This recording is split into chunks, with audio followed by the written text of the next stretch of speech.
Wow, I'm really sorry. I just realized my my hard drive ran out of space in the middle of me talking.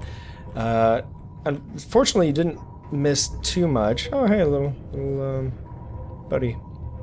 Wait, what? What's going on? He seems much larger than the other ones that we've seen before. Is that just me? I mean, other than the weird behavior. He's dancing! He's dancing! What the heck is going on here? I don't understand. I'm gonna go around just to be safe, but what the heck? Okay, I gotta go out and see this. This is just way too weird not to take a peek. What the heck? I wonder if I can get hurt touching him, like getting in his way. Can you hit me? Hit me. Stop trying to hit me and hit me! Maybe I can, nah, he's too big to use the cannon on. But, I do have a knife around here somewhere, don't I? Nah, I don't. That's okay.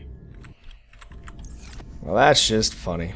Anyways, as I was saying, I was in the middle of talking and realized I didn't have anything actually being recorded. So, basically what I was talking about was with, you know, that mercenary, you know, she might have been crazy in general, just because of the crash, and some people can't handle this.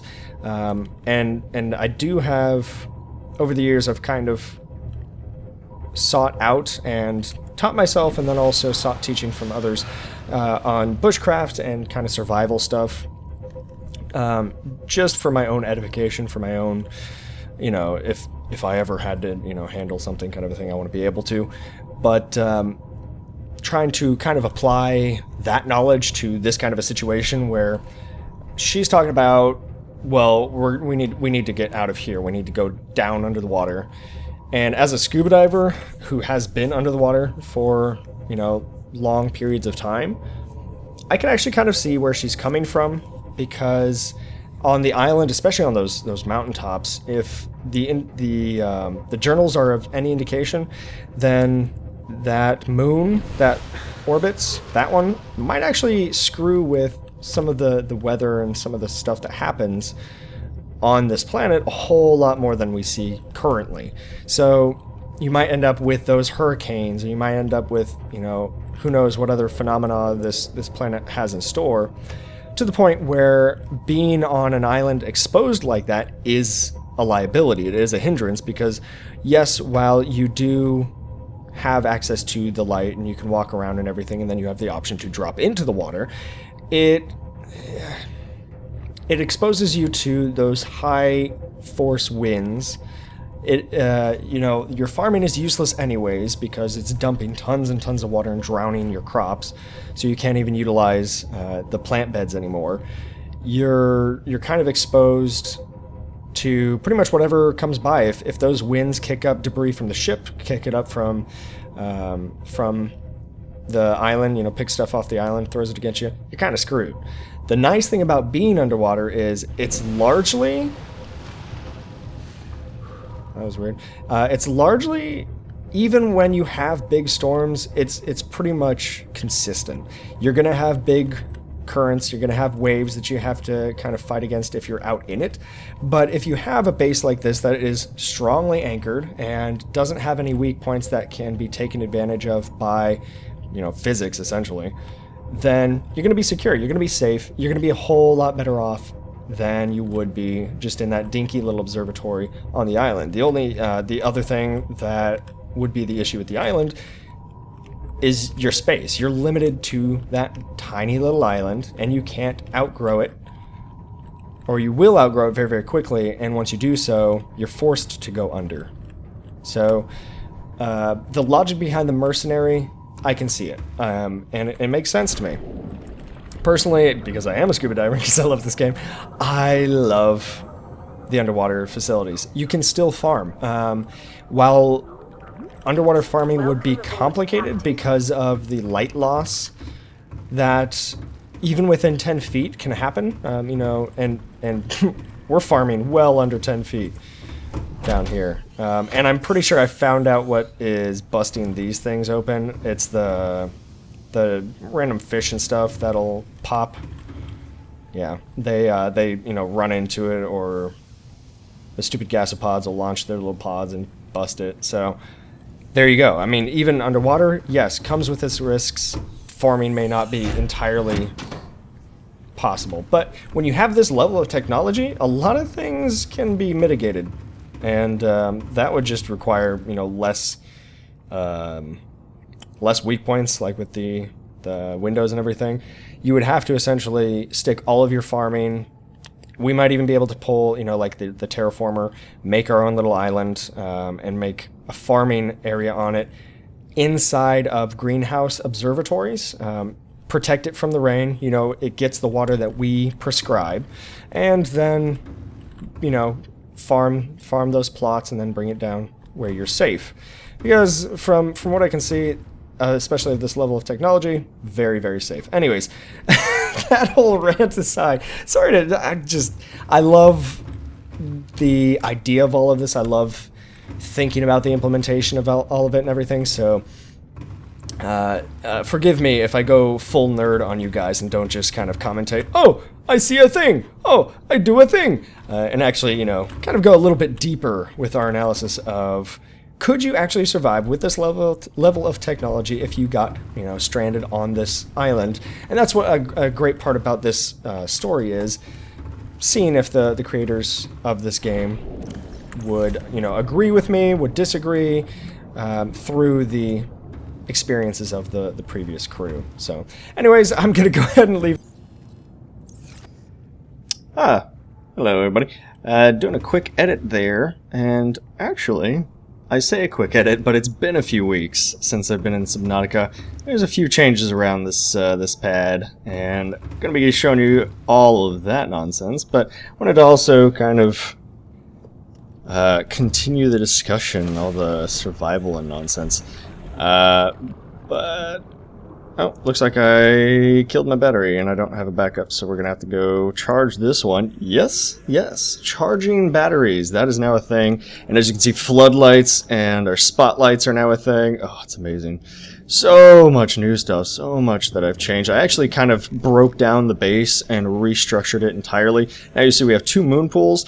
That's primarily for RP purposes. I don't really plan on needing that many sea moths. But now we have a couple towers. We have one way over there. Actually, I should probably stick some lighting over there when I get the chance to do that as well. But we've got a few. We still have our grow house there, and we got something over there. So let's go ahead and give you the full tour. Starting over in this direction, we're going to be going with the assumption that you park your Cyclops here, and then do what any of the crew would do by making your way inside. And we're going to start over here. As you can see, we have crew quarters, and I'm not able to get in the door. That is a problem. Alright, let's see if we can get in any door. No! Hold on one moment. So, it turns out that they broke the experimental build. I've checked all of my other saves, and nothing seems to be working, so unfortunately, I'm going to have to deconstruct all of the bulkheads and then put them back after I'm done making my video. So frustrating. But anyways, here we are in the crew quarters. Something, you know, nothing too great, just some beds and shelving units, along with a couple plants to keep them happy and a picture. And some windows, you know, they got a view. It's not too bad a view, and power's coming in through their window. But, you know, some basic stuff. More RP purpose, and kind of, you know, getting ready in case they actually make a multiplayer.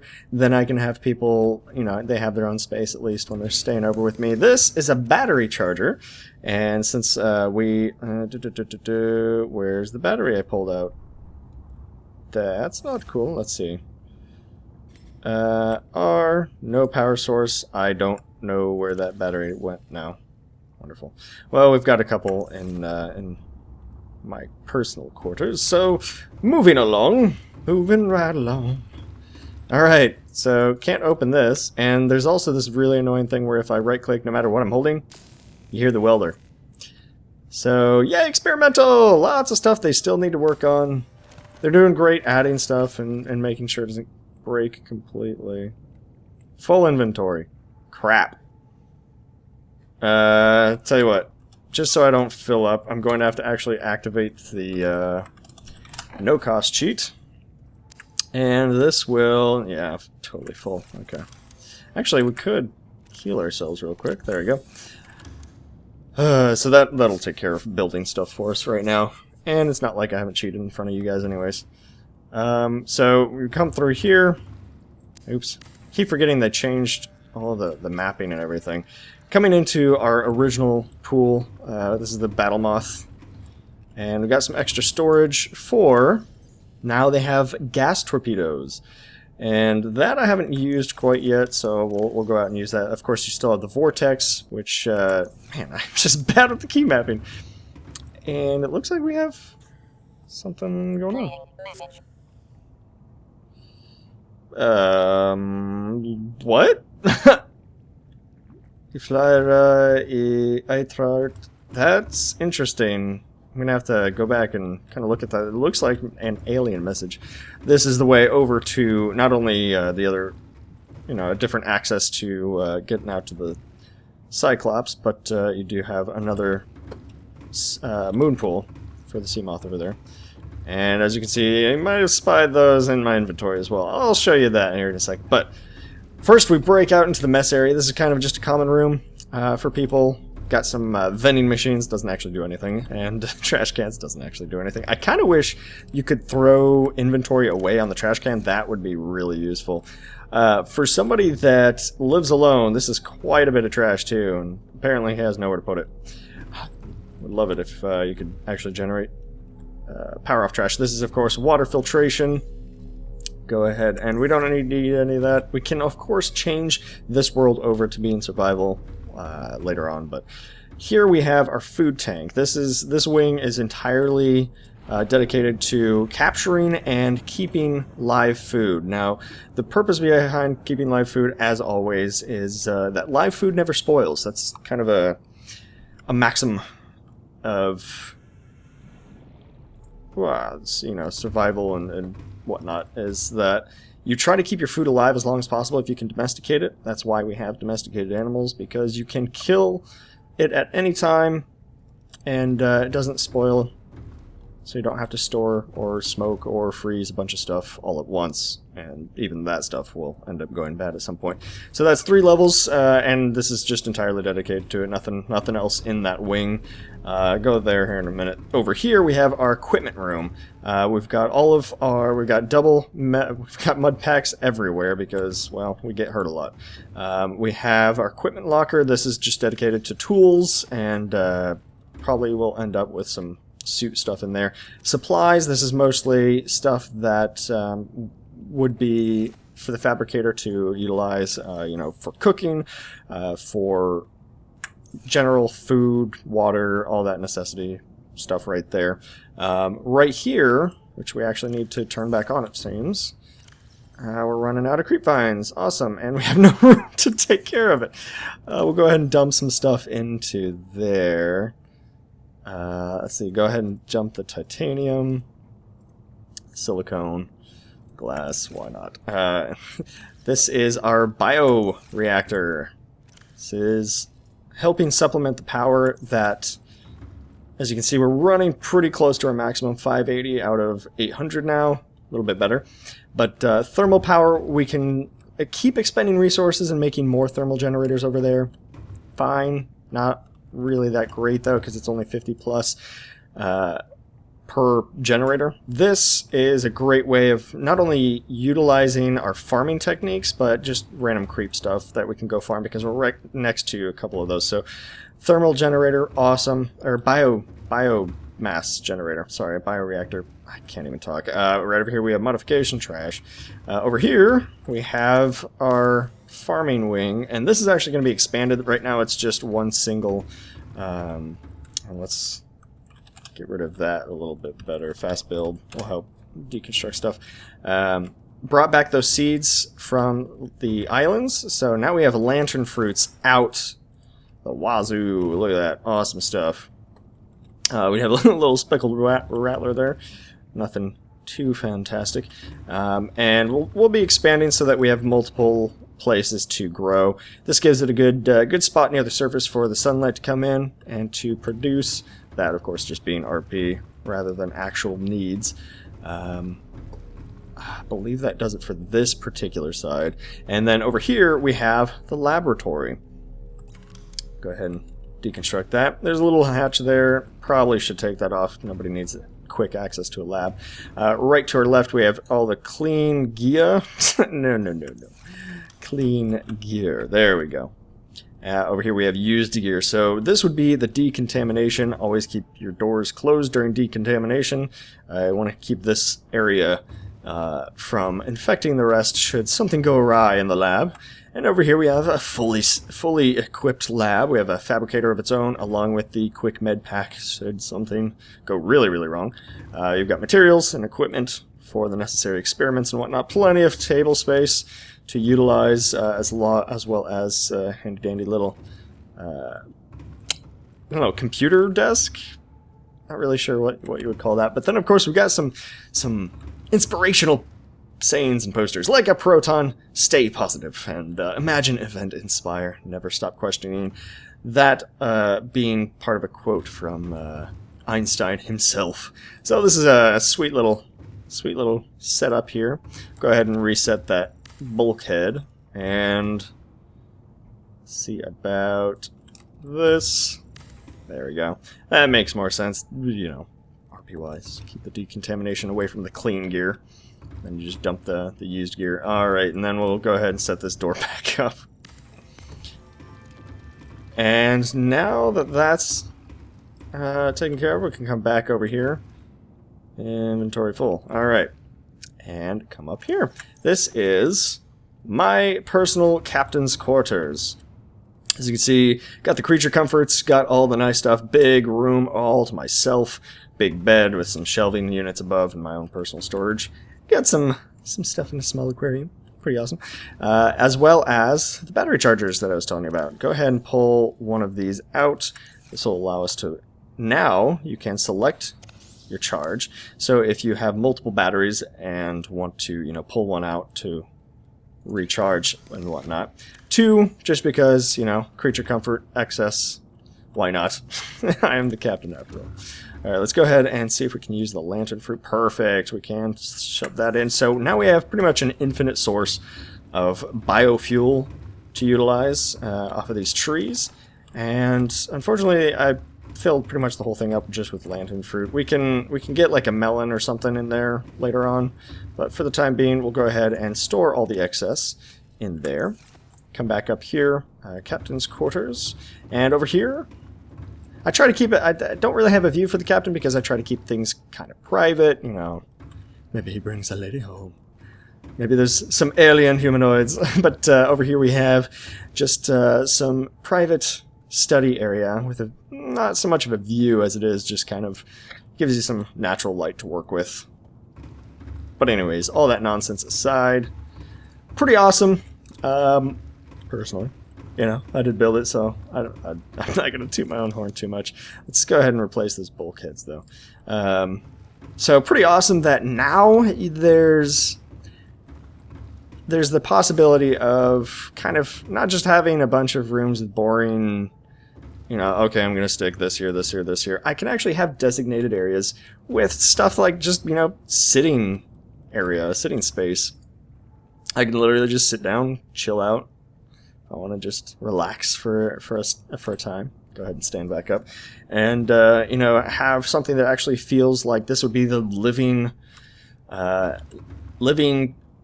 situation of the crew that would be here. So pretty awesome. And we're actually going to show you one more thing. Go ahead and fly up here real quick. Are my lights even working? The floodlights seem to be on and off. I don't know if it's a power issue or if it's a bug with the game itself. Floodlights seem to work constantly, but floodlights, like, there's times where... Let's see if I can go ahead and deconstruct that real quick and put it back up. Like, I'll construct it, and then it'll work, and then my save game, after I come back, yeah, it just stops working after I save the game and leave, so just a few more bugs to work out for the dev team. But, you know, right here, though, I actually deconstructed it. Let's go ahead and take off no cost. I think I should have... Nope, we put it all back in there. I have the parts for one of the new modules. We got to deconstruct this again. One of the new modules, which is the scanning room, which is awesome. I'm excited to show you that here in a minute. Let's go ahead and trade out some stuff. I don't remember quite what was needed, but we'll see if that works. Should be it.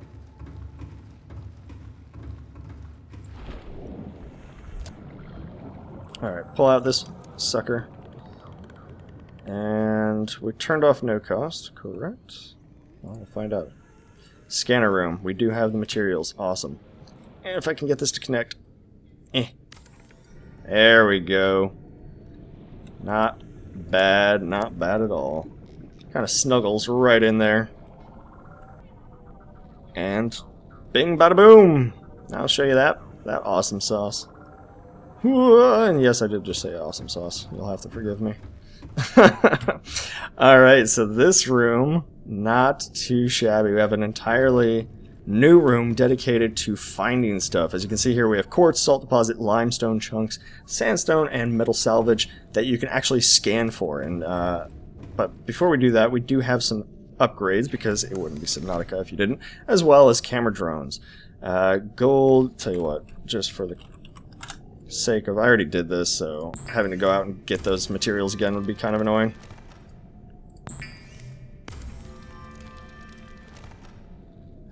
Speed upgrade. Alright.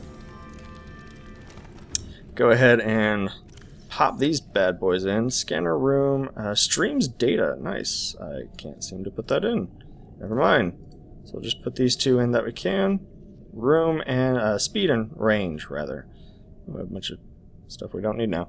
Alright, and then you saw the cameras. We're going to go ahead and see if we can connect to those. Camera 1, perfect.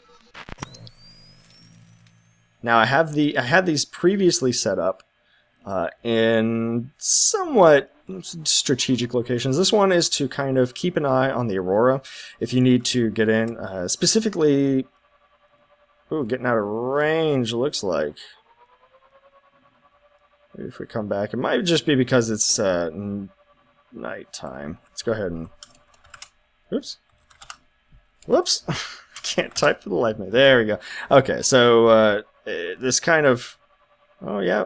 Might just be a range thing. It starts getting fuzzier the farther away it gets. So this might be useful for outposts, for example, using them as a scouting outpost. And I can't quite get all the way to the Aurora from here, but this is a great thing for me, just to be able to keep an eye on things, maybe do some scouting for materials, and then you can confirm that with the scans, or you can scan it and then go confirm it with the drones in particular. But you can actually connect to multiple drones. Here, this one I just have chilling above my base. This is, you know, if you get kind of in a bad spot, if you set up a base in a bad spot, but you don't want to tear it down due to, you know, time investment or whatever. This allows you to see if there's anything hostile outside before you head out. Not a bad idea. And then this one is the Aurora. Whoops. This one I have just chilling also next to my base, I believe. But this one can easily head out towards one of the other biomes. And you don't really need this many. Where's this one in particular? Oh, it is chilling right there as well. I like to keep one chilling right there at home, just, you know, in case I lose one, or in case I don't want to waste time maneuvering one of the others into position. Over here, of course, you have... This would actually not be a bad place to keep it, just to keep an eye on my thermal generator should something go wrong. Should I need to check on these at all? Keep this out of the blast radius, though. Don't want it getting melted. And, of course, this one just chilling at home. Do we have a fourth camera? Oh! We do indeed. Alright, so this one's just hanging out over here by these guys. I guess just another area resource. Nothing too necessary. We'll go ahead and scan for quartz real quick. It looks like... Let's go ahead and stop scanning.